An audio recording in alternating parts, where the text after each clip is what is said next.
What's up, fellow Greymanes? Here's how you can get the Leather Armors of the World Volume 3 in Crimson Desert.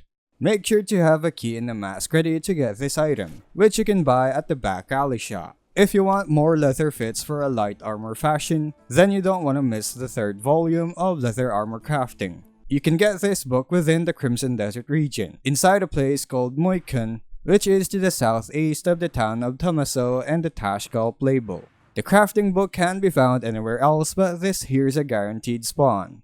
Just a heads up, the place might be crawling with enemies on your first visit there, so make sure to clear it first. Go there and start from the main road. Then just sprint across the village. When you'll almost reach the end of it, a well will pop up on your minimap. Go near the well and you'll find a staircase going up. Go up the next floor and you'll find this area here with the yellow blanket being used as a shade.